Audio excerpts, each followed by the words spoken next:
introduce Dr. Pasha Bueno Hansen, who is an associate professor of women and gender studies and political science and international relations at the University of Delaware. The Spanish edition of her first book, Feminist and Human Rights Struggles in Peru, Decolonizing Transnational Justice, which came out in 2015, was just published in 2020 by the Instituto de Estudios Peruanos and earned a Premio Iberoamericano honorable mention by the Latin American Studies Association. In 2022, the Colombian Truth Commission contracted her as an international consultant, and her current book project, Dissident Genders and Sexualities in the Andes, Interventions in Transnational Justice, examines the resistance practices of people of non-normative genders and sexualities to armed conflict, political repression, and authoritarian regimes in Peru, Ecuador, and Colombia. To her left is Dr. Ñusta Carranza-Co, who is an associate professor in the School of Public and International Affairs at the University of Baltimore. She is the author of Truth, Justice, Reparations in Peru, Uruguay, and South Korea, The Clash of Advocacy and Politics. And she's a co-author of Theories of International Relations and the Game of Thrones, editor of New Ways of Solidarity with Korean Comfort Women, and also has published several articles and chapters in Memory and Genocide Studies. Her research focuses on transnational justice in Latin America and Asia, historical women's rights violations in Korea, and indigenous peoples' rights in Peru. She's of indigenous Quechua-speaking peoples from the northern Andes of Peru and Korean descent.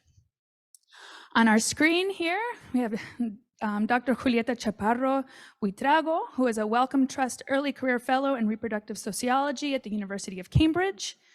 Her work builds on the interdisciplinary fields of fertility studies, decolonial feminisms, reproductive justice, and Latin American studies. Her research probes long-standing colonial structures, whether through fertility control or exposure to contaminants that shape indigenous and peasant women's reproductive lives. And I am Dr. Lucia Isabel Stavig. I'm a cultural and medical anthropologist and a Penn Mellon Just Futures postdoc at the University of Pennsylvania. And my work follows the cosmopolitics of health, or how indigenous people's struggles for health are also political defenses of their lands and more than human relations. And my work follows the efforts of First Peoples from Canada to southern Peru, working to heal from various forms of colonial reproductive violence, including forced sterilization, forced contraception, obstetric violence, and genocide. And in particular, my work is very interested in indigenous futures.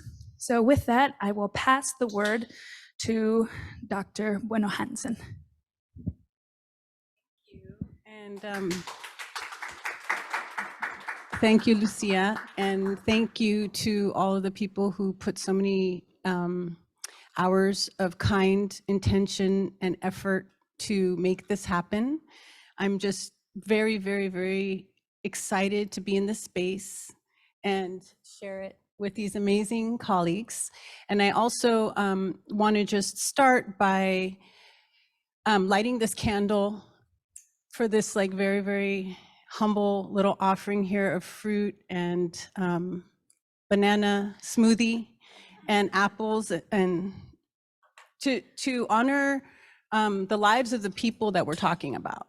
There's so many people who have lost their lives because of forced sterilization, and in academic settings, typically we try to keep it nice and neat. And I want to open sort of another dimension to it and honor these people and their lives and the spirit around this work. So my remarks today, and I want to try to watch my time. Yeah, I just want to, that's not what I wanted. So can you tell me when I'm at 12? Okay, good. Or 10, actually. At 10 would be good, because I want to try to cut it a little shorter. So my remarks today, what I'm going to do is I'm going to offer, since I'm kind of going first, a contextual and conceptual framing for the exploration of gender-based violence and forced sterilizations in Peru. First, I'll contextualize the ongoing struggle for justice and reparations within the pending debts of transitional justice in Peru. And then I'll draw from decolonial and indigenous territorial and communitarian feminisms to offer a framework that, is not just mine, right? Sort of draw out this legacy of thinking for comprehending the obstacles to achieving justice and reparations. So the issue of forced sterilizations in Peru came into focus in my first book, Feminist and Human Rights Struggles, Decolonizing Transitional Justice, as one of the several pending debts of transitional justice. And to give a little bit of context, in 1994, Alberto Fujimori started a family planning program as part of a policy package to counter poverty. And the public health plan included voluntary sterilizations as an acceptable contraception method. The Peruvian feminist attorney, Julia Tamayo, researched and wrote a 1999 report for CLADEM, the Committee of Latin America and Defense of Women's Rights, which exposed 243 women in 19 departments of Peru had been sterilized without consent. And that was really the moment that broke through and put that information on the national stage. Further studies have confirmed that in 1996, there were 81,762 forced sterilizations, according to official numbers. And the highest point in 1997 was 109,689. And that's compared to the only 25,995 reported in 1998. And so all of this was starting to really kind of be exposed. And then in 2001, the Peruvian Truth Commission started its investigation into the causes and consequences of the internal armed conflict. And feminists advocated for the inclusion of forced sterilizations as part of the Fujimori social policy.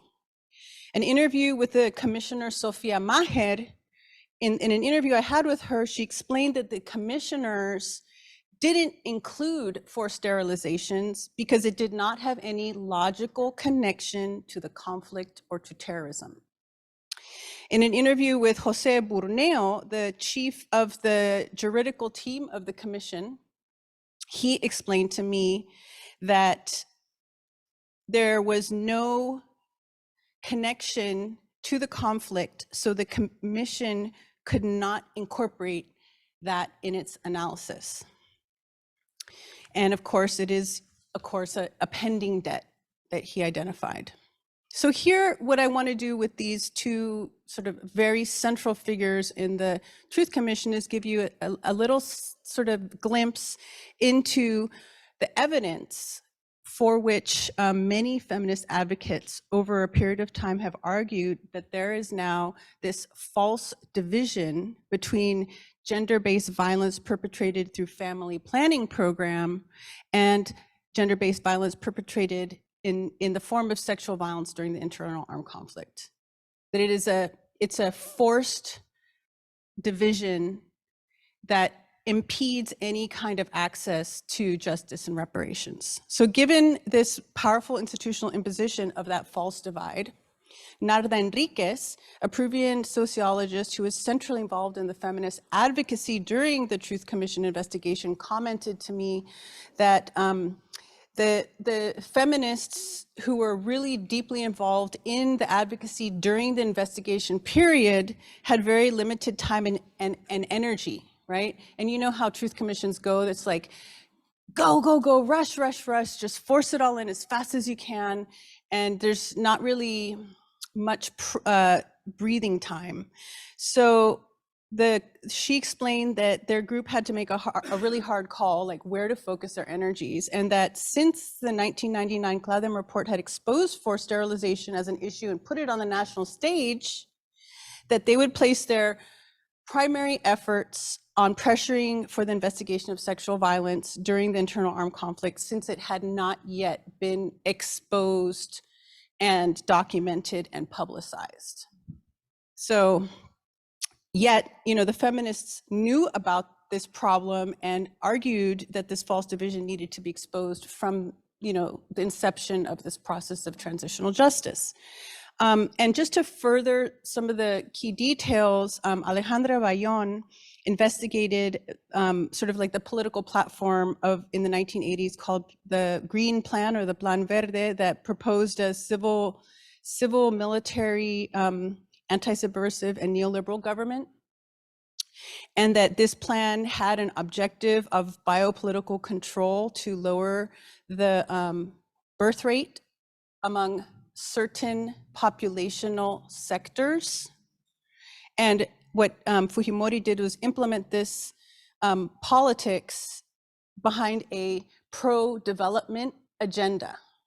So the idea was to reduce poverty and also, of course, get international financing from the World Bank that was, dangling it in front of them and other international cooperation agencies. And then to pan out further, the dictators of Latin America across the hemisphere have shown forms of biopolitical control as part of their security agendas, right? We can go into lots of different examples of that, which I'll mention also at the very, very end, and that this is designed and supported by the CIA and training in the School of the Americas. So we want to contextualize this and in the broader sort of Plan Condor as it was executed in Latin America, and then further highlight World Bank funding, US aid, and the Population Fund of the United Nations also behind this kind of pro-development agenda. So that kind of paints the quick first picture. What time am I at now? You're at 8. Okay, good. So now I'm going to turn to the other piece that I wanted to offer, which is drawing from decolonial and indigenous, territorial, and communitarian feminisms to offer a framework to understand the obstacles. Why is it and how is it that this false divide actually somehow has legitimacy and can continue to be enforced at this institutional level over so many decades, right? So I first draw from Marfil Frank, who's a Peruvian feminist who died recently, and she was writing in the early 1990s, and she developed a concept that many of you might be familiar with called the braid of domination. And it's kind of interesting to think about in the northern US context. We always talk about intersectionality, and we talk about, Kimberly Crenshaw writing in the early 90s and about understanding multiple vectors of oppression. And I think if we think sort of more in terms of the geopolitical contextual sort of Peruvian theoretical developments, Marfil Frank is doing similar work, but contextualized in the colonial legacy that materializes in a particular way in Peru. And her work, what it does is it really highlights how gender gets braided in among those other threads of ethnicity, race, and class, and it many times is braided in a way where you don't actually see that piece, right?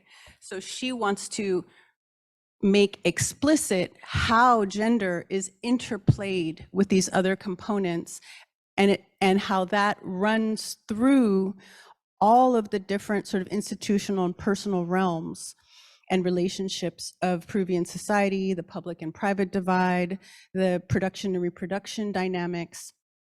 And so this piece helps us to start kind of understanding the relationship of how these three pieces inform a holistic analysis of forced sterilization. Now, Lorena Cabnal is another person who has written, she's Maya Xinca feminist, and she has been part of, lots of different collaborative efforts to explain from a feminist, indigenous, territorial, and communitarian perspective, the relationship between land and body. And the idea that territory needs to be understood within that indivisible relationship of land and body, that territory is not only land, and territory in other cases can be claimed as only body. It's not only body, but is the relationship between the two.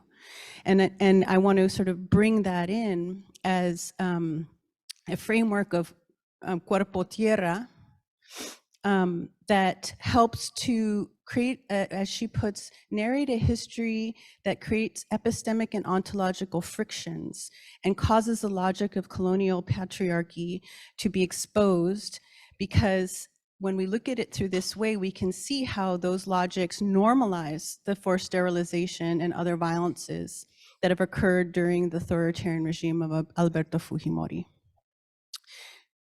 10? Okay, so I'm going to jump past Tesania Vasquez, who was going to talk about, a feminist communitarian psychologist who I did some work with in Peru.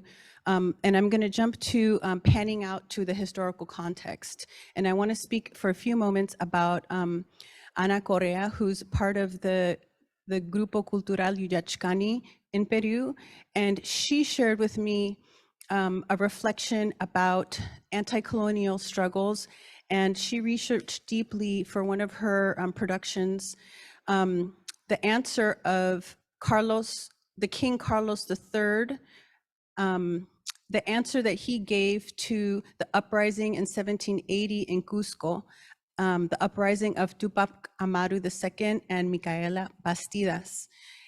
So the response to their uprising was to cut Micaela's tongue and breasts off, which would signify symbolically eliminating the capacity to procreate and to silence her voice. And also, hopefully, all of her feminine lineage.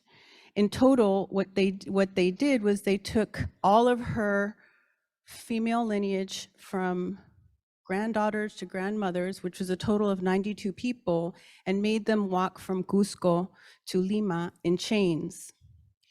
And only 16 got to Lima, and then they made them walk to Mexico. And we can understand what would be the outcome of that, right? And the whole point of that response from King Carlos III was to crush the hope for indigenous struggle. He wanted to exterminate the mother, the uterus, the rebel indigenous woman. And that was, the goal was that no more should be born. No more of this indigenous rebel woman's lineage could be born. So this helps us understand how a history of this type of extermination informs why and how the logics of forced sterilization under the Fujimori dictatorship would seem so normal and so acceptable.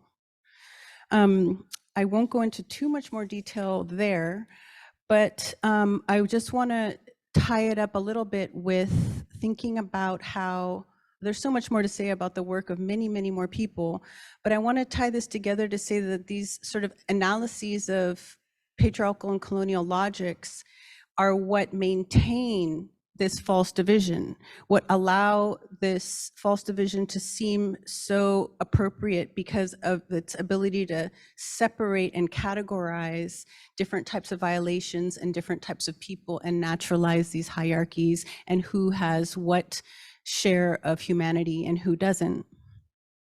So what I want to kind of close with as I'm moving through this is to kind of loop it into my current research around dissident genders and sexualities in the Andes, and also interventions in transitional justice, looking at Peru, Ecuador, and Colombia. And what I want to highlight here that I'm trying to start, I'm thinking through now, and I'm not done with this book yet, I'm getting close, but I still have a little more research to do. What I'm thinking through now is the interwoven racialized and gender dynamics of forced sterilization beyond the Peruvian case.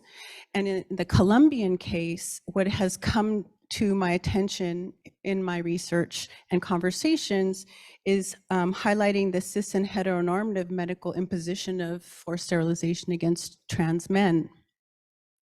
So I'm thinking about here how some of my Colombian colleagues, specifically Camila Esguerra and Alanis Bello, write about how the classic internal enemy is the subversive, right? Or in Peru is the teruco, that indigenous rebel. But their argument is that within that internal enemy is also an articulation of people of non-normative genders and sexualities, right? And that we have to think about the racialized and gendered components of this type of violence together. So thinking about how the state-sanctioned gender violence was legitimated through medical interventions on undesirable bodies, on bodies not deemed worthy to reproduce the body politic, racialized, non-normative bodies, those considered internal enemies, demonized, criminalized, pathologized populations. And I want to, in closing, I don't want to leave it on that kind of note. In closing, what I want to do is unite my voice with one of the really powerful claims, which is no están solas, right? And unite my voice in this effort with the commitment that even though these violences happen, we have to claim our solidarity ethically, our commitment to making visible and acting against it, not just thinking against it, and support decolonial and anti-patriarchal visions of transformation, starting with justice and reparations. Thank you.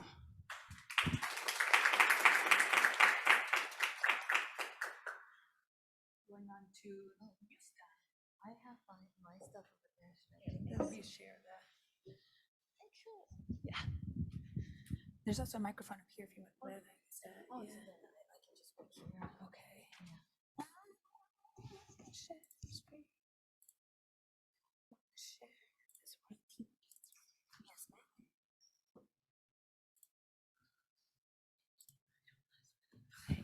Do you want this one or that one?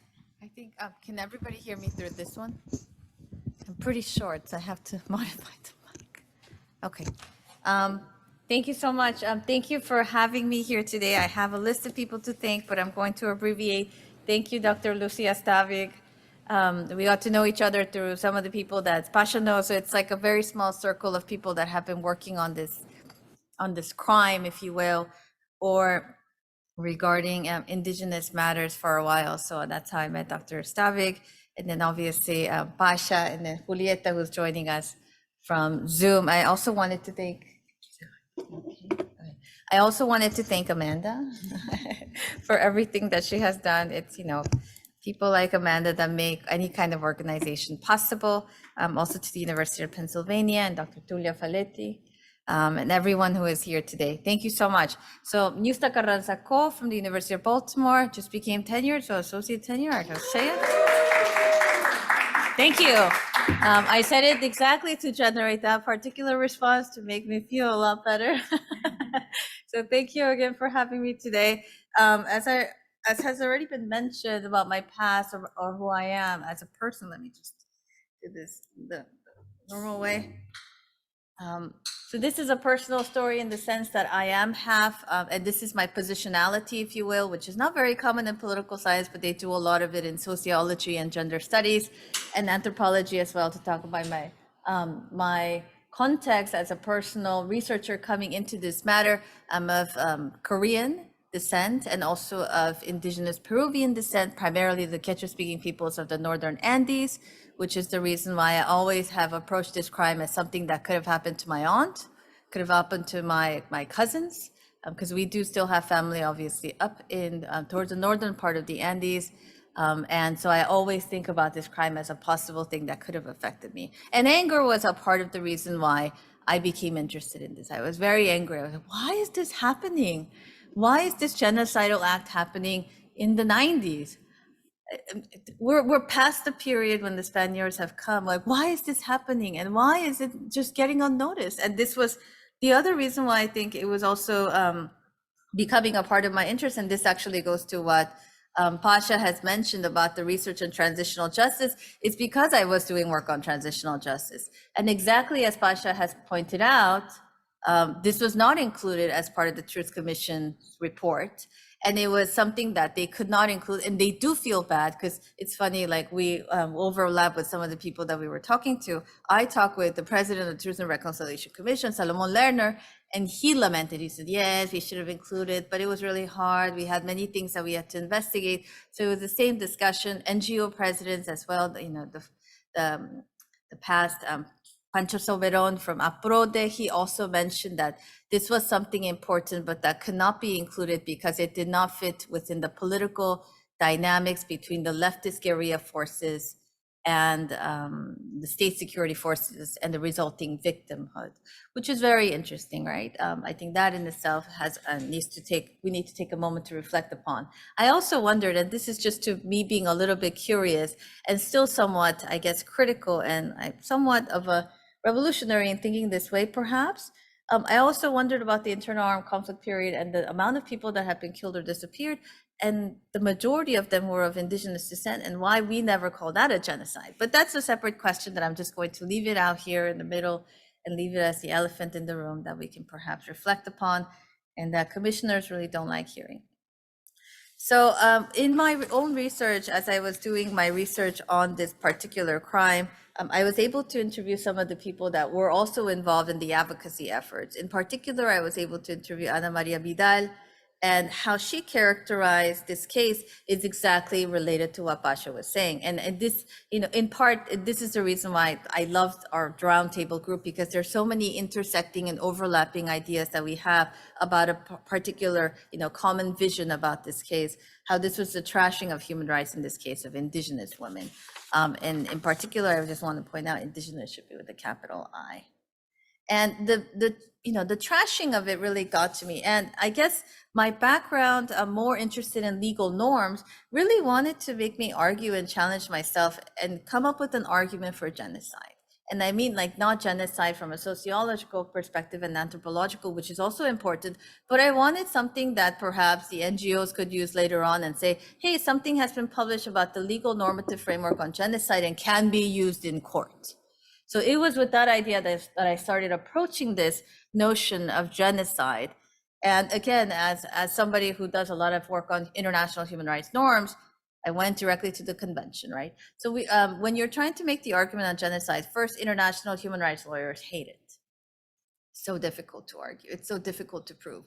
Second, the other reason why it's also difficult to make the argument is because you need the two components of the mens rea and the actus reus. In other words, you need to have the premeditated notion somewhere recorded, whether it's documented or somewhere in a speech, for instance. And you also have to have the deliverance of the acts. In other words, enough people have to have been killed or affected as a result of this. So I started doing my digging, right, process tracing. And this, I'm mentioning this, I'm looking at Dr. Tulia Faletti because I took her course on process tracing a while back when I was a PhD student, which is the reason why I'm mentioning this in Syracuse. And mens rea and actus reus, particularly on the mens rea part, this was an act intended to cause bodily harm. And I think on that point, Dr. Lucia Stavig will elaborate further on. So I'm not going to go too much into it, except to point out just a few testimonies that I have been able to obtain from victims and survivors.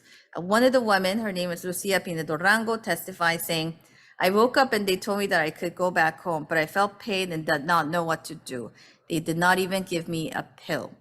So post-sterilization medication, generally for most of the victim-survivors of this particular crime, was never existent. In fact, if you look at the court cases, for those of you who are interested in court cases, at least the one that has been amicably settled within the Inter-American Commission on Human Rights against the Peruvian state, which had to do with Mamerita Mestanza Chavez's case, where she was coercively sterilized. She was given the wrong information. She had more than 5 children. Nurses came on board and said, that's illegal. You can't have more than 5, which in itself is a lie. So she was duped into consenting to going through the sterilization process. Post-sterilization, she has complications and then she suffers death. That's 1997. In her particular case, there was a settlement, again, as I already mentioned, 2003, but to this date proper, I guess the full package of reparations that was promised by the state towards the family members of Mamerita Mestanza Chavez has not been properly given. In addition, just to point out another court case, that has just been admitted, so this is like a hot topic, in August 2023, so this year, is the case of Celia Ramos, which is also being pushed by a lot of domestic non-government organizations and also for CEGIL, which is an organization based in DC. who have been very much helping with a lot of victims and survivors, of course, of sterilizations.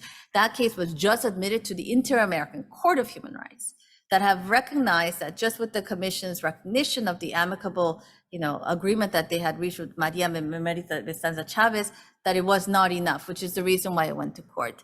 The reason why I mentioned the fact about the court part is because the Peruvian state has a tendency, and this goes back to transitional justice and efforts that took place within the internal armed conflict and the crimes that came out from that period, does tend to kind of listen to the Inter-American Court of Human Rights, which is the reason why oftentimes when I would talk to victims and survivors, of course, of sterilizations, they would ask me, is it possible for us to take this to the Inter-American Court? And they want to take it to the Inter-American Court because there have been precedents where the court ruled and the Peruvian state listened, particularly the cases of crimes against humanity involving Barrios Altos and La Cantuta, which many of you probably already know, which is the reason why you want to take it. Now, in both cases, whether it was a friendly settlement, and in the case of the Inter-American Court, the case of Celia Ramos that is currently also being discussed at the court, in addition to the domestic collective lawsuit that is being in process since December of 2021, what you will find is that most of the crimes that are being listed are being dealt with as a form of crime against humanity. So that's the, I guess that's the gravest among the crimes that are being mentioned, but primarily in terms of a crime as a violation of women's rights and as a violation of indigenous rights. Nowhere you see any kind of mention still of genocide. So I think that's really telling in terms of the point of why there is a necessity still to make this argument, perhaps so that we can come to the point of actually looking at this and taking into accountability as to what actually happened. Women were the target group, and I know we can go on and on about the notion how the Genocide Convention doesn't include women, the killing of women as a form of genocide, although scholars have also argued for gendercide to be also recognized. But according to the UN Genocide Convention, it is not considered as a form of genocide if you kill a bunch of women. It has to be a particular ethnicity or religious minority or something along those lines. But in this case, it was because of the fact that the majority of the women who were targeted were indigenous women, and men were also included as well, but the majority were indigenous women. And Pasha and I are friends with the same person who actually made this quote. Rocio Silva Santisteban, who's a poet, former congresswoman, also, I guess, a literary writer. She does many things, and also a human rights activist. And yes, almost. She almost became president of Peru. It didn't work. I was rooting for her, but we can talk about Peruvian politics and how we've had more than 6 presidents in the past how many years, but I don't want to bore you with them. It's not boring. It's very troublesome. Yeah, that's how I'm going to wrap up that section. In any case, she mentioned, and this was, during our conversations that we had over coffee, how the plan was never administered or sold in the luxurious Lima neighborhoods, high-class neighborhoods of Lima. And in fact, if you actually look at the Human Rights Ombudsman's report and Julia Tamayo's report that came out, in addition to a bunch of other newspaper reports that were emerging from this period, the majority of the irregularities, a nice way of saying course of sterilizations, were being performed during health festivals in rural areas. And rural areas is a code word. If you do work on GIS, you clearly know that there are majority indigenous language speaking populations in rural areas. So there's a lot of I guess things to do with that identity alone. There's the class element, there's also the ethnic element that gets embedded in this particular victimhood of indigenous women. Let me go to the guilty acts. So the Human Rights Ombudsman's Office investigation was published in 98. Irregularities were already being reported from 97, major newspapers. Even though there were 1 or 2 newspaper articles, there were still reports coming out about what was happening. Indigenous leaders were already talking about this. They went to Lima.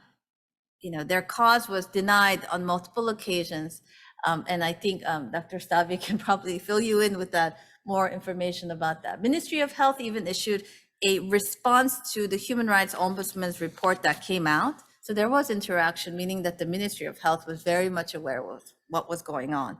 In addition to this, you also have congressional records where congressmen were talking about this, that they had been hearing from their constituents about irregularities being manifested and that something had to be done. And they specifically referred to the family planning program as the root cause of what was happening.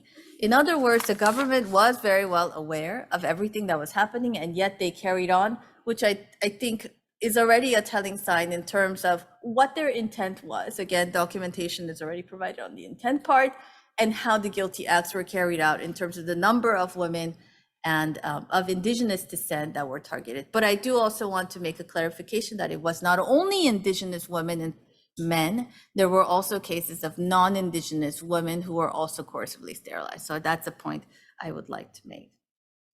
Now, I also wanted to bring you a different story, and this is because, you start digging and doing a lot of your work, and then you find, lots of questions. At this time, when I was doing the digging, I was doing a lot of work on Korean comfort women, but I was looking at them from the violation of comfort women-girls.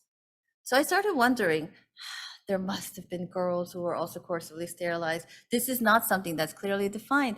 And opportunistically, when I was talking to one of the victims of coercive sterilizations, and I was mentioning, I wonder if there were also girls. And she said, I know someone who told me she was very young when she was sterilized. So I was able to talk with her, and this was during the pandemic, so we talked by WhatsApp. I don't know if you guys know that, but this was the case of Sarita, and that is her real name. And she was sterilized when she was 17. And these are her words, as you can see. Let's take you to the hospital to give you a cleaning. Grabbing me, they put a hospital gown on me and they gave me anesthesia. And then she felt pain in her belly. I just want us to focus on the latter part of the quotes. As you can see, now you are never going to be able to have any more children. In fact, you should be thanking us. So that attitude from the medical personnel in approaching indigenous women, almost in a childlike fashion, I think has roots back into the colonial period, right? And these are ideas that I parse out further on in my book, a manuscript, which is also under review, which I dig out what that actually means. Why is that kind of treatment being allowed, and what that actually signifies in terms of the medical professionals that are coming into town.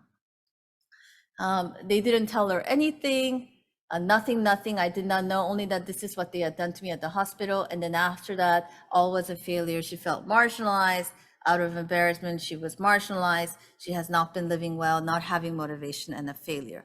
These are, I think, ideas that you will see more and more being resonated with Dr. Savik's presentation on medical healing. So I'm not going to unpack too much more of these ideas unless you would like me to during Q&A. So I would be happy to do that. But I want to move on so that I can also leave room for tease some imagination for the interesting talk that Dr. Stavik has prepared. So these are just a quick summary of what I've already been talking about. What I want to mention is that in terms of extradition request, so when Alberto Fujimori, he left, it was a ruptured transition, if you want to think about or classified in terms of comparative politics terms. He submitted his resignation letter from Japan because he's Japanese Peruvian. And then later on, he failed in running properly in the local office in Japan. So then he went over to Chile. He was trying to come back to Peru, maybe like relaunch another election campaign because, people still like him. They actually still like him a lot today. They like his daughter and like his brother. Anyway, they really like him. So during that process, he was extradited from Chile to Peru. And among the extradition requests that you have to file out, you have to write down the specific crimes for which you're going to be tried for. Coercive sterilizations was not a part of it, which is the reason why this was something that there was a request formally made to the Chilean courts, and the Chilean courts actually did approve it, the extradition expansion. So that now it just has to be applied within the Peruvian domestic system for Fujimori to be tried. So these are the latest developments regarding what's happening. In addition to the latest developments, and this will be my last, I guess, objective slide before I finalize with a few words, we've also had some modifications to the law on reparations. We have a law on reparations. Primarily, they target victims, survivors, or family members from the internal armed conflict period. In 2021, the law was modified as a result of Rocio Silva Santisteban making the making the adjustments. So that's the reason why I mentioned her name. She's very important. She was able to expand the Articles 3 and 6 to include sexual violence of diverse forms, which would qualify coercive sterilization victims to be also eligible for reparations. However, you see the lagging distribution of reparations. The entity that's providing reparations doesn't want to recognize this, even though the law has been modified.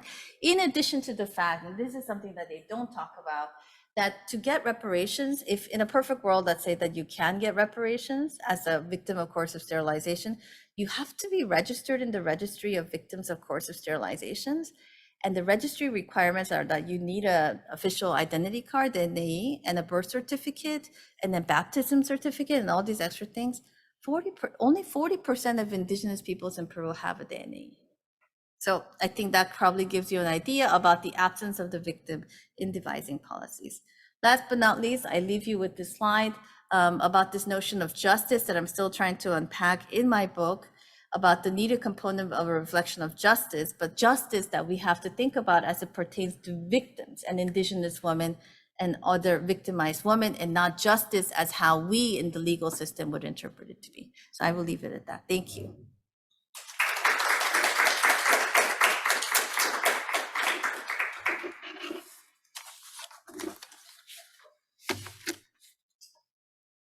Thank you, Dr. Ko. And next we have Dr. Chaparro. Yes. So first of all, I want to start by thanking Lucia for organizing this event, to Pasha as well, to Newsta, and to everybody that is online and also in person in the room.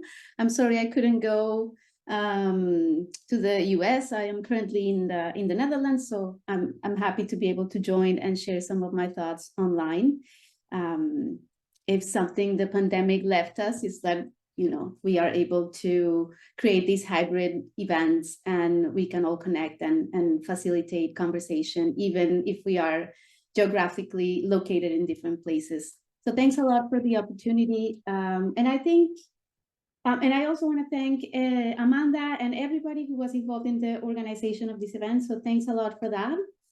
I think that the ending of Newsta's presentation is really perfect as a segue to what I'm going to talk about in today's presentation, because I'm going to be kind of like giving you an overview of the recent decision for creating a reparation program for victims of forced sterilization. This was a decision that came up very recently in November 2022. So this is all very recent developments that happened. And I'll be also reflecting a little bit on what is it that the Peruvian government is going to repair? Because there is a big discussion about reparations.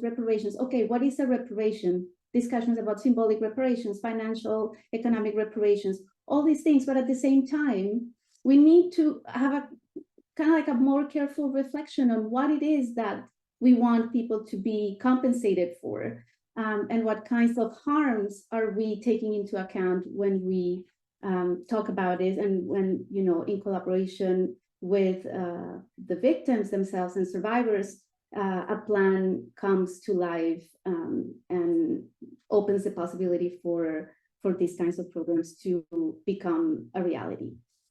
So as I said before, on November 16, 2020, Lima's High Court recognized the constitutional right for integral reparations for victims that were grouped in the victims associations, but also women who were registered in the single registry of victims of forced sterilization, also known as Reviesco. And it also ordered the Ministry of Justice and Human Rights to implement a reparations program, as I said before, in collaboration with victims associations, who will have, in this case, a say in the design, the creation, and the implementation of this plan. And according to Ana Maria Vidal, which is a name that has been mentioned in the two previous presentations, who is also one of the lawyers of the Asociación de Mujeres de Víctimas de Esterilización Forzada in Chumbivilcas in the Department of Cusco. For her, this is a really important decision because it really brings women to the table to be part of these teams that is going to design the policy. So this is the first time that the survivors will have a say in what they want and the kind of program that they want the Peruvian government to implement. So this decision was made after the Peruvian Congress announced the amendment to the law that created the Integral Reparations Plan, or the PIR law, which is for this Spanish acronym, that was created in 2005. And this is really the normative framework for implementing the reparations program for victims of the armed conflict that happened, as has already been said, between 1980 and 2000.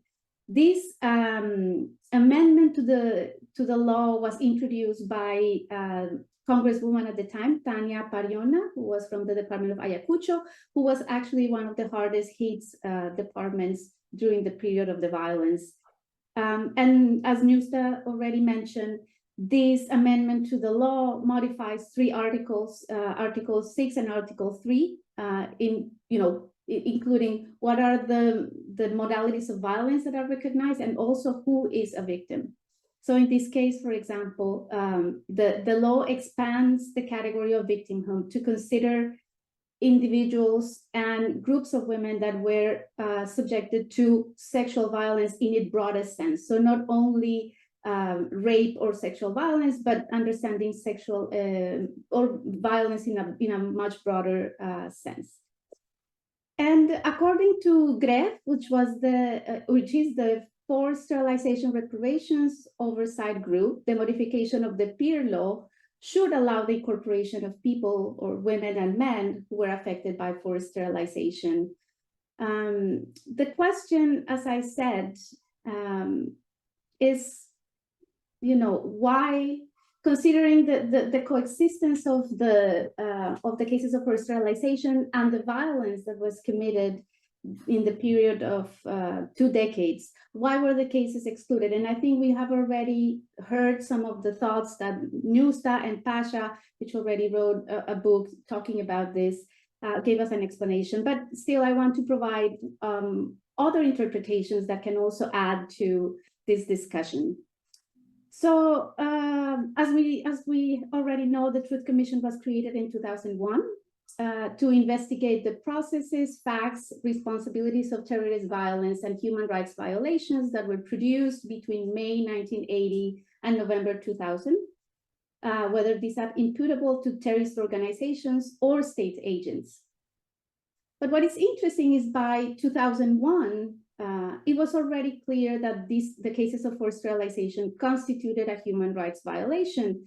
We have, for example, the reports of the Ombudsman. The first report was issued in 1998, and it documented 9 cases of forced and unconsented sterilizations. And then the second report that was issued in 1999, the number went up. In the second report, if I'm not wrong, they document around 180 cases of unconsented forced sterilizations. And we also have the report that feminist lawyer Julia Tamayo wrote. It's called Nada Personal. And in this report, she talks about 243 cases of forced sterilization. So at this point, it was already known that these cases constituted a human rights violation. So this was really already part of a broader discussion about human rights abuses. And also, for example, feminist organizations like MAM, es el Movimiento Amplio de Mujeres, or Broad Women's Movement, also made explicit calls to the CVR, or the Truth Commission commissioners, to consider the inclusion of these cases in their investigation. And what was interesting is that in 2001, MAM had a press conference where they invited 12 women that, in the historical narrative that they have created, they call them the 12 emblematic women, who gave for the first time their testimonies in front of the press, especially in Lima. They brought a group of women from Anta, which is a location in Cusco, to give their testimonies to the press. And we know, for example, from newspaper records that prior to 2001, most of the reporting was made by secondhand reports or collecting some testimonies from women, but this was the first time that the survivors themselves talked about this in front of the media. And there are other traces of how feminist organizations advocated for the inclusion of these cases in the Truth Commission. So, for example, there are articles in La República, for example, featuring Diana Miloslavich, which at the time was one of the spokespersons of MAM. And then she was actually, just a few years ago, she was the Ministry of Women in Peru. And she actually welcomed the Ministry of Health initiative. At the time, the Ministry of Health had decided to create a commission or to investigate these cases. And she said, okay, this is all fantastic, great that we're having this investigation done, but we also need this to be included in the Truth Commission. She saw that this was an important institutional support that the cases needed further down if this was going to be prosecuted in the judiciary. Nonetheless, despite all these calls, nothing happened, as we saw already, and the cases were left out of the Truth Commission. What is interesting also, and interesting to think in a more transnational perspective, is that at the moment that the Truth Commission decided to exclude these cases, international human rights had made important inroads into typifying forced sterilization as a human rights abuse. So, for example, in 1998, the Rome Statute of the Criminal Court of Human Rights listed forced sterilization as a crime against humanity. And Peru, in fact, is a signatory of this treaty in 2000. So there were already international mechanisms to recognize forced sterilization as not only a human rights violation, but one of the most heinous ones, a crime against humanity. And also it's interesting to think about the irony that the CBR had a línea de género or a gender line as part of the commission, and yet they were not really able to push for the inclusion of these cases. So it's also interesting to reflect on the limitations on, besides the problems of funding and time pressures and all that, what happened in these negotiations that this gender line was not really able to push for the inclusion of these cases.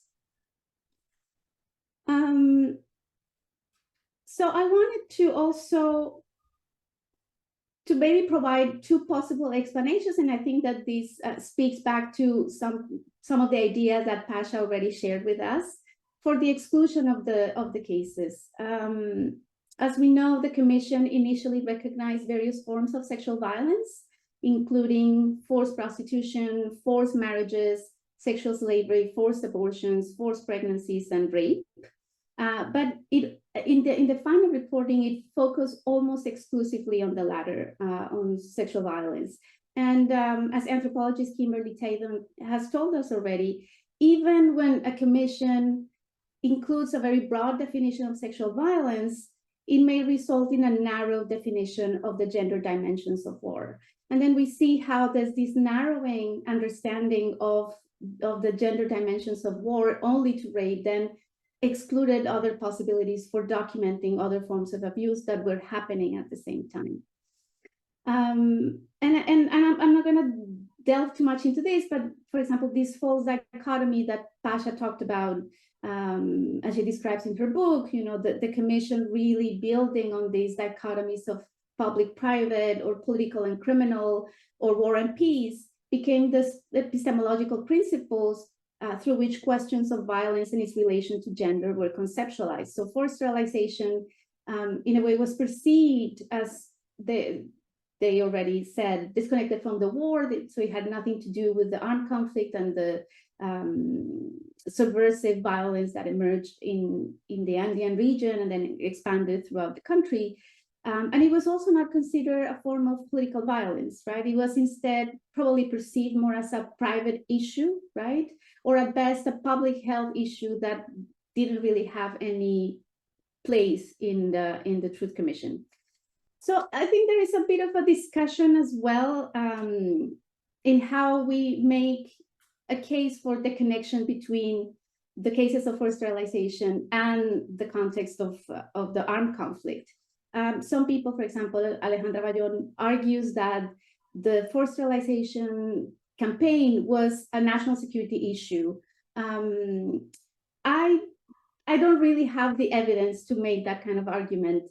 I agree with Alejandra, and this has shown in, for example, in the data that there was participation of the armed forces in providing services, for example, transportation, providing facilities for carrying out these the sterilization procedures. But the making the jump to say that this was, or that this constitute an issue of national security, I don't really have the evidence for that. So and some people use the argument, or use this document called the Plan Verde, and I think Pasha brought it up. But this document is really a little bit of a mystery for me. I haven't been able to locate the document per se. This document was released in a journal called Oiga, or a magazine that was called Oiga, and it was released in 1993, but it was only some excerpts from that document. And even people like Gergen, for example, who was one of the first ones to use the Plan Verde to make the argument of why the cases of forced sterilization are a form of genocide. She uses the same, the reporting from the magazine. I actually tried to reach out. I reached out to the ombudsman when all the files from the Truth Commission were located in their facilities, and then requesting the documents, they said they didn't have it. So I don't know. It maybe it's something that we can discuss, and I wouldn't be surprised if this happened, right? I mean, we know that during the war, probably the only state institution that had presence throughout the country was the military, right? They had presence across the country. So it is not it is not unexpected then to see why they had an important role in facilitating the arrival of medical units for these tubal ligation fairs in rural areas that otherwise would have been unreachable to other institutions. But nevertheless, I would like to say that by removing the cases of forced sterilization, there is a historical severing of the coexistence of multiple forms of violence that reproduce a historical pattern of exclusion and violence against indigenous and peasant women's bodies. So we know this is part of like a longer arc of colonial violence that has targeted the bodies of indigenous women. So in that sense, we can make a more long durée historical argument here. And then I wanted also to reflect a little bit on the long-lasting effects of excluding these cases from the Truth Commission. We know that the Truth Commission investigated 73 cases and submitted 43 of them to the Office of the Attorney General for further investigation. And in fact, the final report requested criminal investigation for these cases and submitted all the evidence that they had collected during the investigation. So by excluding the cases of forced sterilization from that institutional scaffolding and support, then it left these cases kind of like excluded from having a robust body of evidence that then could open the door for prosecution. And we know that this has also been one of the reasons why the cases haven't or have faced really a very difficult time in the judiciary. So here I want to return, after giving this gist of the discussion of the Truth Commission and the cases of forced sterilization, I want to go back to the 2022 decision on reparations. So it's important to bring into, Lucia, am I exceeding my time? Tienes un minuto. Okay, oh my God. So this is a civil case. This is a civil procedure. This is not a criminal investigation. The criminal investigation is in the judiciary, and we know that they're currently collecting evidence. But as I said before, I wanted to reflect a little bit on what is the harm that the Peruvian state is going to repair. Right? what is it that the government should address and provide some redress, whether that is legal, economic, or symbolic. What is interesting is that in the 2022 decision, the court actually notes that the plaintiffs of this petition don't really say or don't really specify what are the harms caused by forced sterilization.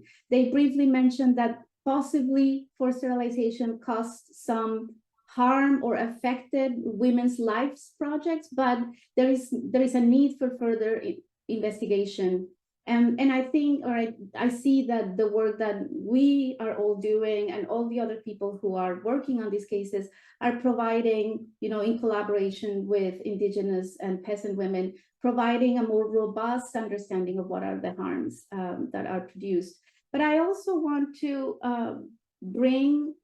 make a distinction between the violation of a right and the harm that it causes. The driver behind reproductive violence, in this case, forced sterilization, but we can also include, for example, forced abortions, forced insertions of IUDs, or enforcing the use of long-lasting contraceptives, for example. The driving force behind that is curbing the fertility or the reproductive lives of certain groups of women who are women or people who can reproduce, who are considered undesirable or a menace to society. And as I think Pasha mentioned this was the sterilization case happened in a context in which the Peruvian government was trying to create or facilitate the economic recovery after 20 years of war, an economic collapse that happened in the 80s. So they perceived the bodies of Indigenous women as kind of like a barrier to that. And yet, assuming that infertility is the only harm that forced sterilization causes is also a bit of a misrepresentation, because what, for example, in my research, and I think in the research of Alejandra Bayón and Lucia, we have documented that women talk about infertility, but infertility really in connection to all other sorts of harms that don't really fit into a fertility-centric politics. So if we want to advocate for a reproductive justice and reproductive freedom, then we need to understand all these multiple forms of harm that cannot just be reduced to infertility, for example. And this is also a way of bringing in reproductive justice with a broader agenda of social justice, to talk about the need for economic justice, racial justice, as a comprehensive form of reparations. So I think I'll leave it here, and I'll hand it over to Lucia. Thank you. Thank you.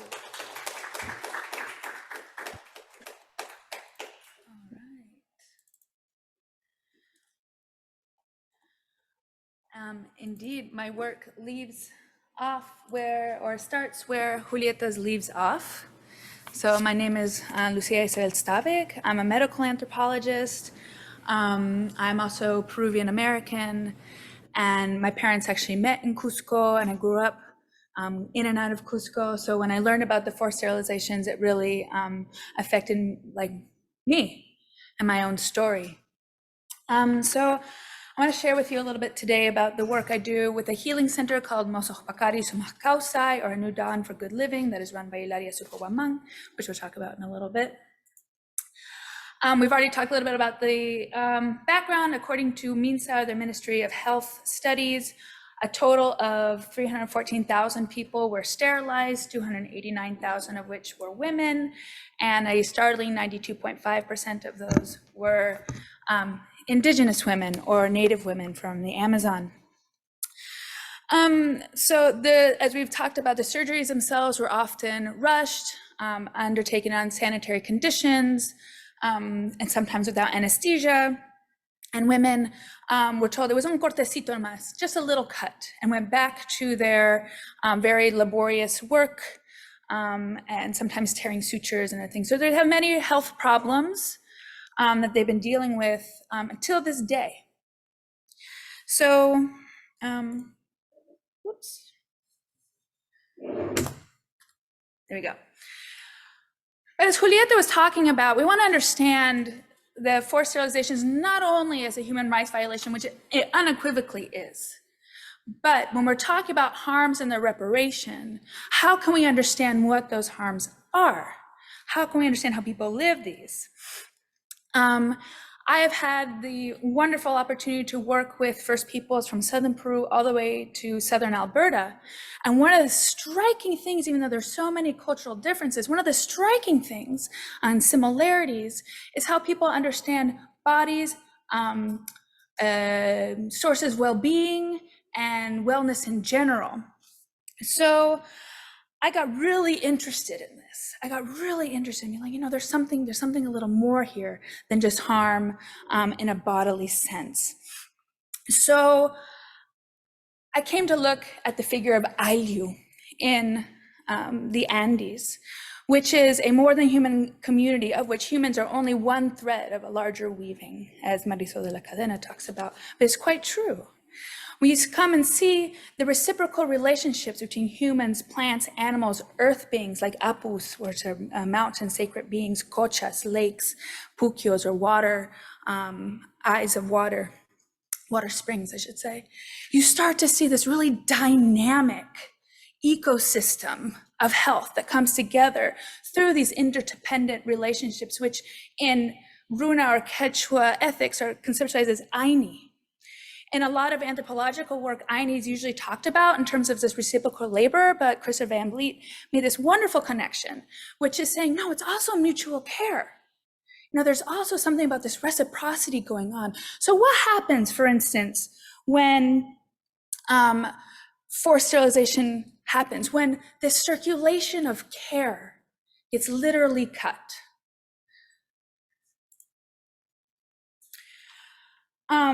I started to look at some of the illnesses that women had, and through the work of Julieta, for instance, came across debilidad, which is a loss of fuerza, which is a loss of bodily energy and integrity.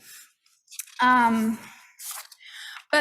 I also came across an illness called mancharishka or susto.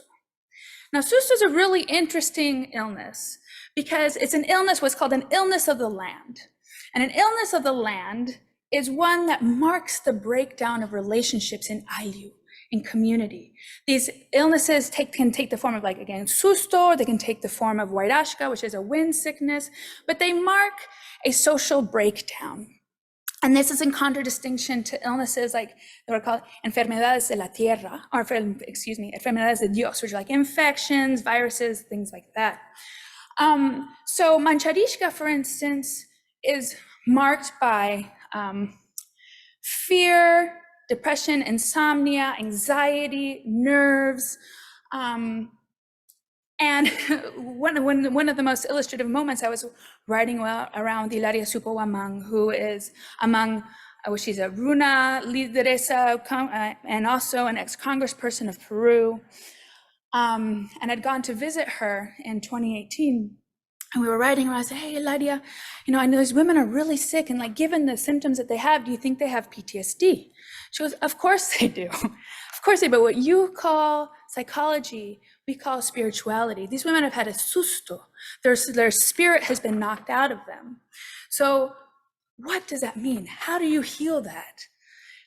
So I kind of got really interested in that. And when you start to see, like, we think like, oh, you know, is the Ayllu form, does it still exist? Is it still even relevant in this world where people are constantly moving and constant things are changing, the continuation of colonialism?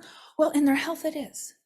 You find in their health it is, if you still have illnesses like susto or huayrashka or debilidad, which are illnesses that are found in community, in the breakdown of community, then community is still meaningful for healing as well.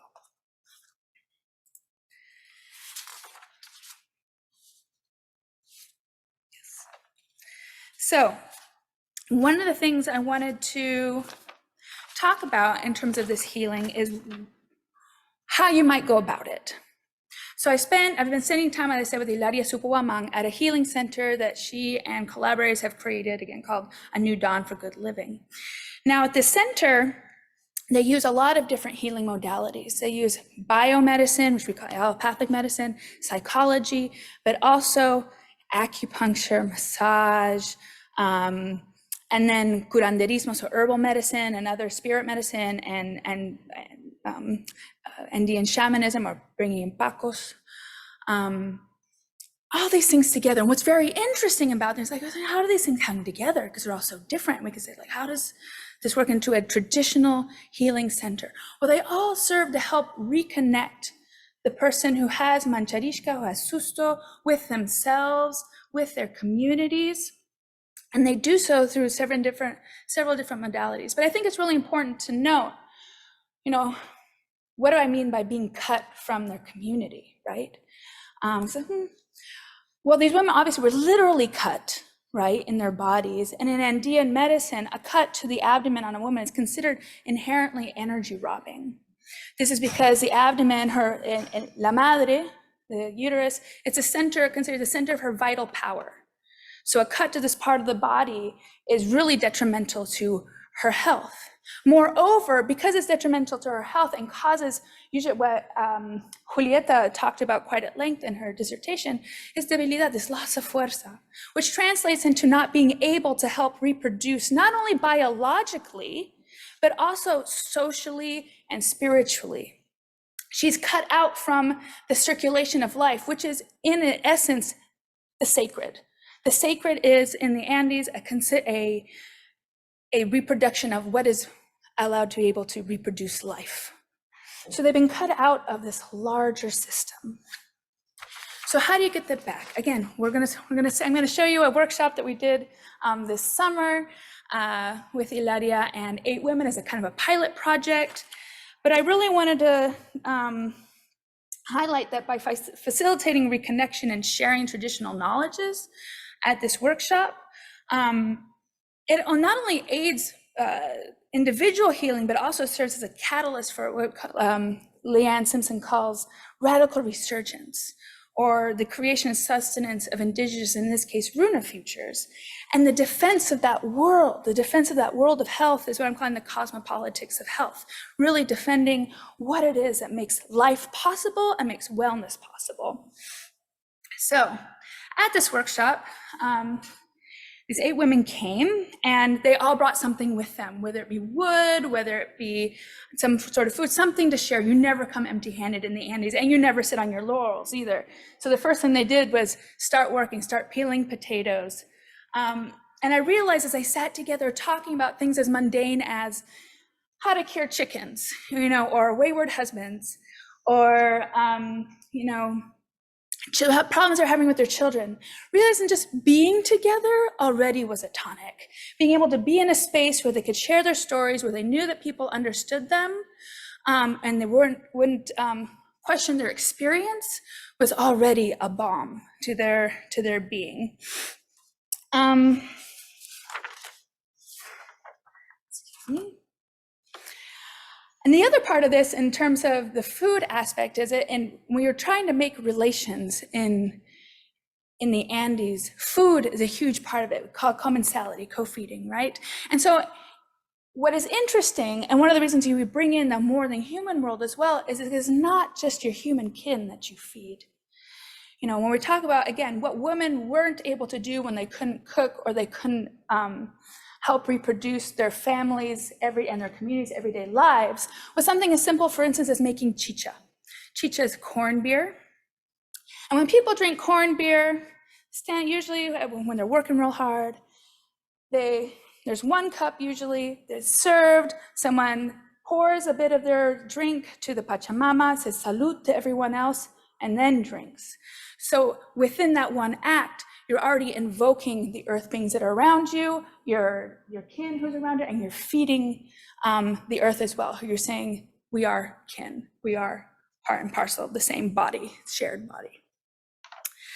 The next thing we had that came through was Derechos Humanos Sin Fronteras came and did an update on their legal case. And one of the things that was really important about this is, since the pandemic, there haven't been a lot of communication between coastal NGOs and lawyers and indigenous women in the kind of Peruvian hinterlands, and especially not in their own language.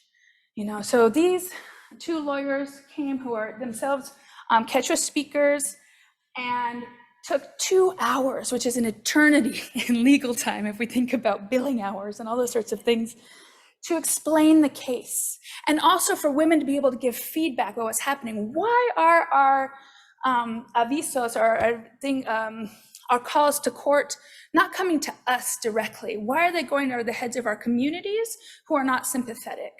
You know, why in this case that we're in that has 1,300 complainants, why do only 200 of them have lawyers? How do we get a lawyer? You know, so these sorts of things. We were able to start to create cross space dialogue that also enables women to take an active role in their own, more so, and especially in the legal sphere, of their own advocacy of their own case. And this is kind of just looking out further. Then we had a plant biologist come, and most households in the Andes still hold a lot of knowledge of plant medicines, particularly around, you know, stomach aches, headaches, lots of different things. But it's important to note that during the forced sterilizations, midwives were also targeted.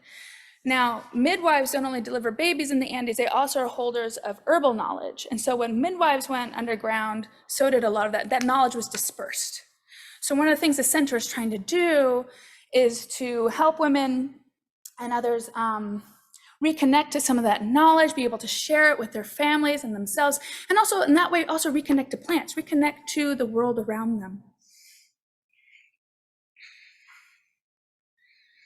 And what I think is really fun too is when they get to speak in their own language, when they get to interact in their own language, a lot of things come out. And Quechua women are very, very funny.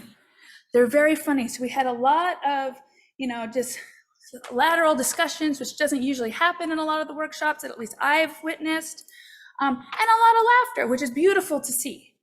So we then had a psychologist who's trauma-informed psychologist who's also Quechua speaking. She's actually from Ilaria's community. And so she integrated a couple of different things. She had actually not ever really known about the forced sterilizations, which actually comes to show how painful that experience is in communities that hasn't ever been talked about in public, even in Ilaria's community, even though she was one of the first advocates for sterilized women. So it kind of shows the silence, even in indigenous communities, around this issue.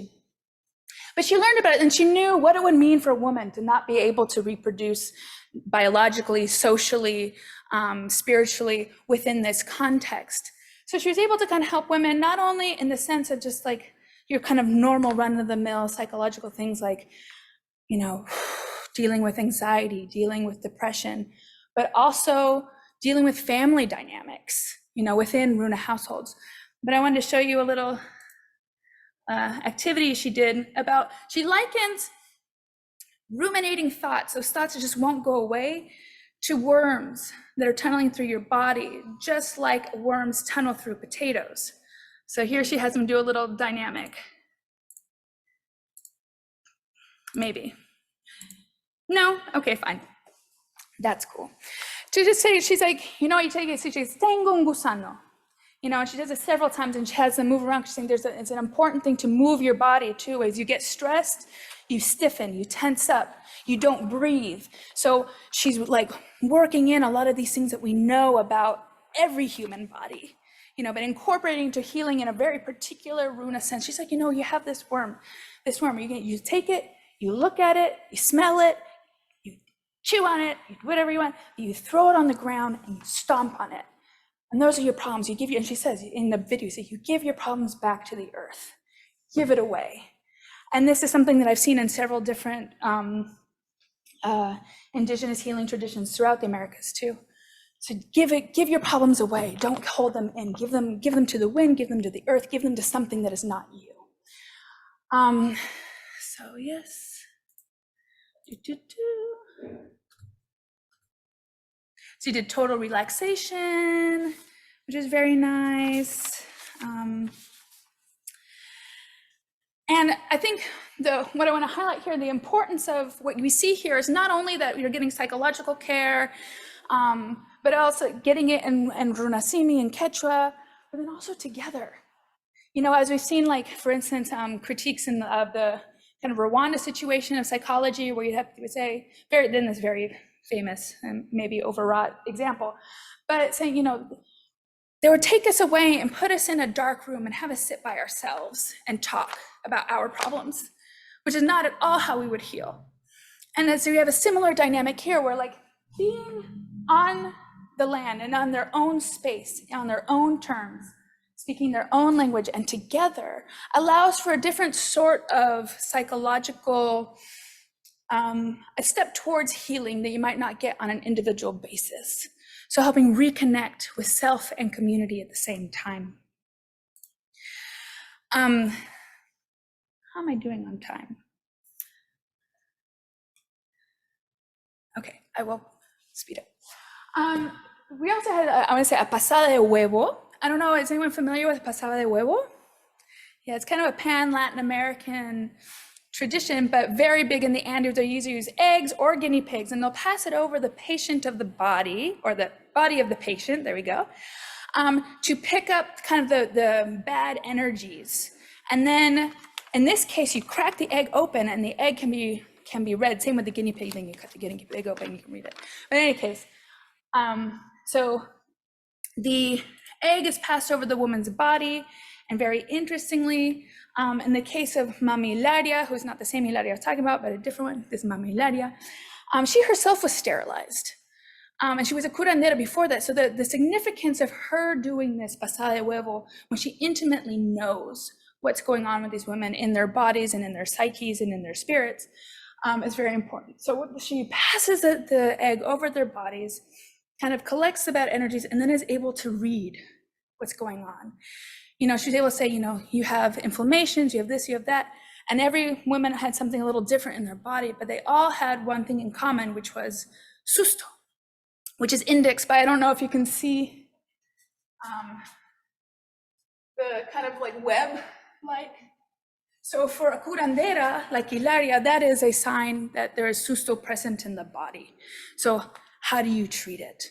One of the things she had kind of already thought this was probably going to be the case. So while she was passing the egg, she also called the women's spirits home. Because mancharishka itself is a loss of a spirit. And what is a spirit in Andean thinking, which is part of the body? It's that part of you that allows you to relate to others. It's that part of you that takes care of you. It's that part of you that relates to you. So with the loss of that, you might not be as social, able to connect. We might associate in a medical tradition with depression, severe depression. So reconnecting women with their spirit, with themselves, is one step towards healing their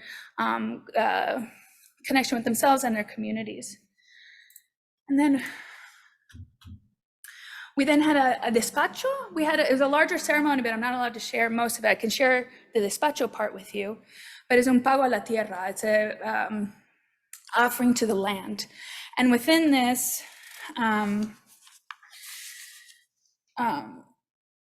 what is happening is that let's see, I'm just gonna, since we're running out of time, you offer particularly quinto, which I don't know if you know what quinto is. It's 3 coca leaves. Catherine Allen has a beautiful book talking about how coca, and it continues to this day, is a way of connecting your hopes, dreams, prayers, I think, from transferring to you to the mountain beings and the other earth beings around you. So all of us were asked to offer our quintus. It was put into this despacho, which was then passed over each person's body to again reinforce that giving of intention. And then we're not looking at the burning of the despacho. You can't do that. We're just looking at the fire. And through the fire, once it's burned, the earth beings come down and consume this offering. So again, this rebuilding, reconnecting with the earth beings around, those beings that are so necessary for the health and well-being of Runa peoples. So to finish up, I would say that this sort of multi-day workshop, I think, to me, and knowing what we've talked about today in terms of like the need for, legal empowerment, the need for traditional medicine, the need for psychological support, spiritual healing, all within a communal network that is deeply rooted, in this case, the Runa Cosmovision. There are women who are also sterilized in the Amazon and other parts of the Andes. This is particular to the southern Andes. But this really integral, really holistic way of healing. And, you know, reinforcing those everyday life-giving practices of Aini, of this reciprocal care, this mutual care. And most importantly to me, this type of healing shows us kind of the importance of and connection with the continued cultivation of more than human worlds and its importance to human health. And again, that's kind of like when I'm working on a book called The Cosmopolitics of Health. That's what I'm trying to do. So the revitalization of Runa knowledges, ethics, and practices are all a lived defense of these worlds in the face of both punctuated moments of genocide and kind of the longue durée of colonialism, which has never stopped. But again, neither has resistance or hope. So that's where I will leave it. Thank you very much.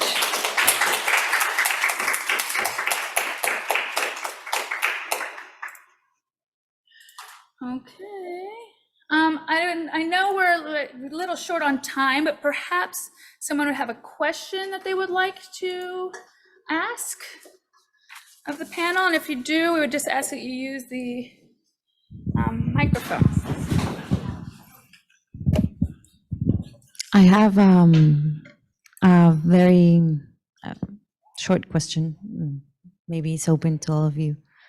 And I was thinking about, because I don't know, but about communal indigenous leaders raising these issues, not to discard the responsibility from the commission, but also indigenous communities bringing these sterilization issues before the commission, and this brings me back to talking to indigenous women in Colombia in the Sierra Nevada de Santa Marta, and them telling me that actually they were left aside from reparations because they were not part of the communal leadership. So so I was thinking about how these cases they can also be banished from these other instances, also because of other gender dynamics within the indigenous communities as well.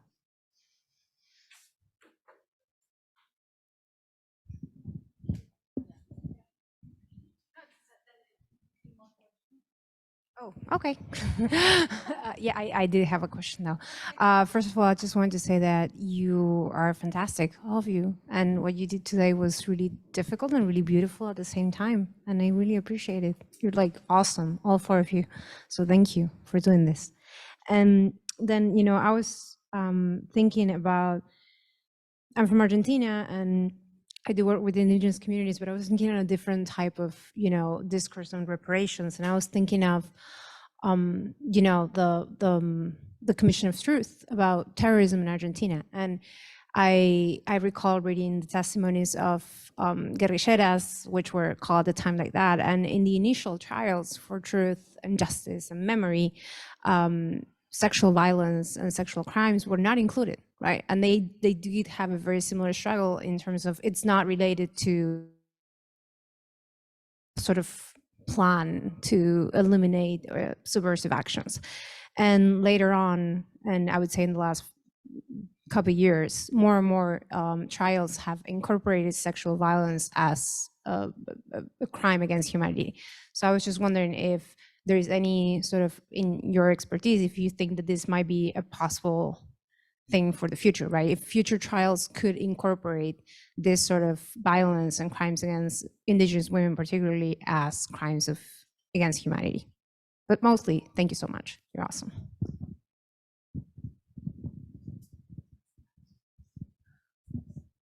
Cool. So for the first question, it's definitely a hard road for the women who are advocating for themselves. There are several associations of forcibly sterilized women. The one in Anta comes out of previous organizations too around women from the Federación Campesina de Anta, kind of comes directly out of that tradition. But it's been a slog. At the very beginning, when they started to denounce in the early days in 1997 or so, and we're sending tapes to Julia Tamayo, doing all these sorts of things, because they had been trained by coastal NGOs too about how to make human rights complaints. So they were making complaints. But there was also a lot of violence towards them. Ilaria talks about, and women talk in general, talk about how, they would be in their community, the police would come, they would pick them up as if they were arresting them and then leave them in the middle of nowhere. Or Ilaria herself one day woke up to find a bloody knife in her door. And she went into hiding, and that's actually how she came up with the idea for the healing center, realizing this is not going anywhere anytime fast. The government is very much against any sort of anything for us, and for these women in particular. So, yeah, and I mean, as I said, in the community that I work with, the work we started doing with the rehabilitating the center was very hush hush in like from 2016 to 2019, particularly because there's still a lot of animosity. So like, and a lot of support for Fujimori. I'm still trying to figure out why it is that people are so vehemently against women speaking out. Besides, I think part of the pain and the embarrassment and things of this happen, just like this horror. So that's what I would say to that. I think our other panelists have things I'd like to add. Julieta, do I you mind? may? Do you want to go first? Yeah. No, if well, okay, I'll say something in addition to what Lucia just mentioned. There was a lot of the survivors experienced a profound sense of shame around this, related to questions of not being able to be a mother, but not being able to work as well, which is a really discrediting trait in rural areas. The question of work and being a productive person in the community, it's something that is highly valued. And then when you are left feeling weak and not having physical strength, then that causes all sorts of conflicts with other community members, but also within the families.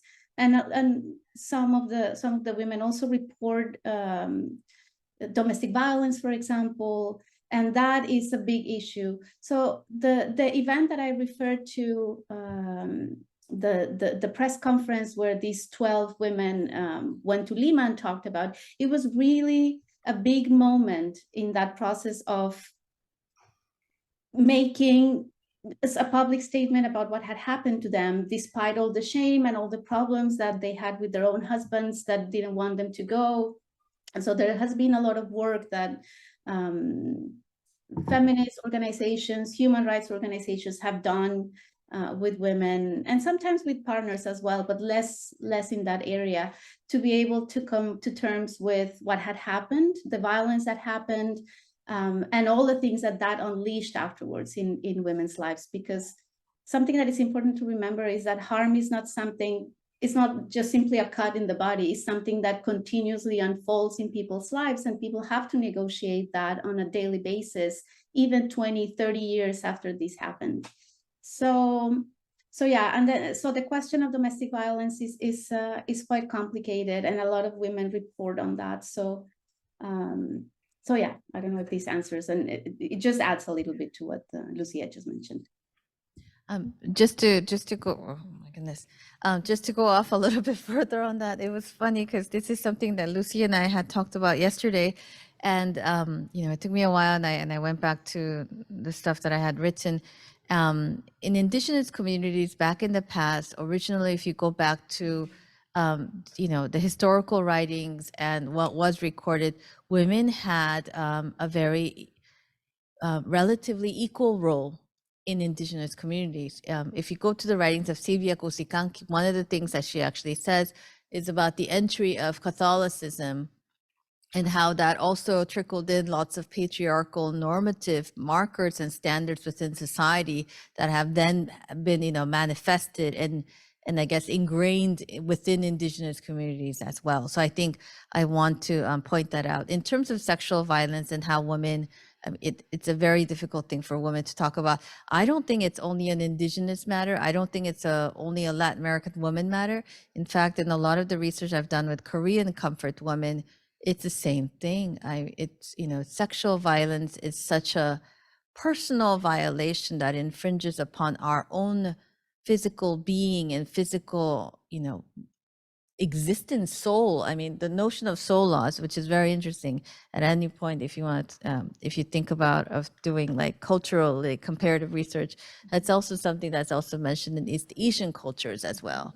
So I think there's a lot of, I think, overlapping layers, if you will, among victims of similar types of violence. In terms of what you mentioned about court cases in Argentina and things like that, I was like looking up very quickly. Yes, that is something that they can include. In fact, it's a questionable matter as to why it wasn't included from the beginning. I mean, CEDAW, the Convention Against the Elimination of All Forms of Discrimination Against Women, has been around since the 70s, 1979. Argentina is party to it. Belém do Pará, which is a regional convention, that's 1994. So technically, the norms exist there to be able to engage in that type of legal framework in being able to try. Whether or not they decided to include it or was a priority, that's a secondary factor.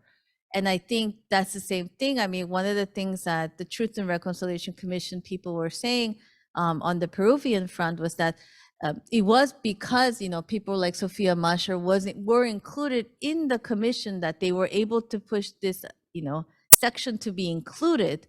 But it wasn't something that it was a priority. The other sections got majority of the bulk of the writing, and then the latter part came later. One of the things that you will notice, and this maybe Pasha can also speak to, is that truth commissions and transitional justice efforts are in such ways that one commission learns from the historic past of what the other one failed. So after the South African one did not do, I guess, many things, then the Peruvians, we picked up on what we could do, and then it is expected that the Colombians will pick up on it and do better. So hopefully, I know that sounds terrible, but there needs to be obviously more of a focus when it comes to sexual violence, and there are things that can be done today in terms of incorporating that just by even looking at regional mechanisms. I will just say a few words about each question. And first, on the topic of Argentina, I don't know what discipline what discipline are you? Oh, anthropologist. Okay. I don't know if you might be familiar with Barbara Sutton's work. Yeah, and Viviana McManus. Yeah. So, I mean, you're already all up in the whole thing, right? And I guess the only other thing that I think is interesting would be like looking at the travesti and personas transgénero who are also fighting around recognition of the impact of political violence on them that didn't get really brought in back in that period of investigation, but that there's a lot of ongoing efforts, and that just seems like, to me, from where I'm looking at, there's an incredible power behind the movements in Argentina that may very well produce some legal change around that, or recognition, reparations. And then in terms of Colombia and the Sierra de Santa Marta, I think that question around indigenous women's struggles in a sort of a parallel research discussion I'm having with a friend of mine at El Rosario, who's working with Wiwa women and looking at this next within the special jurisprudence for peace and the coming next macro case around sexual violence. Really some amazing work of the Wiwa women to have done years of spiritual consultation to determine whether or not bringing their case to the this big macro caso 11 or 011, like the is even worth it. Because I think the other part is the amount of re-victimization and traumatization and negative impacts of even putting a claim in and start having that process, because these women are already Indigenous leaders under threat, you know, and needing to be really careful because of death threats constantly. And what does it mean to put yourself out there to that level? And is it really worth it? And so this, I think it's really powerful to think about these spiritual consultations for years ongoing, to be able to even decide whether or not to move forward with a process such as that. So some thoughts. Yeah. Cool. Well, thank you everyone for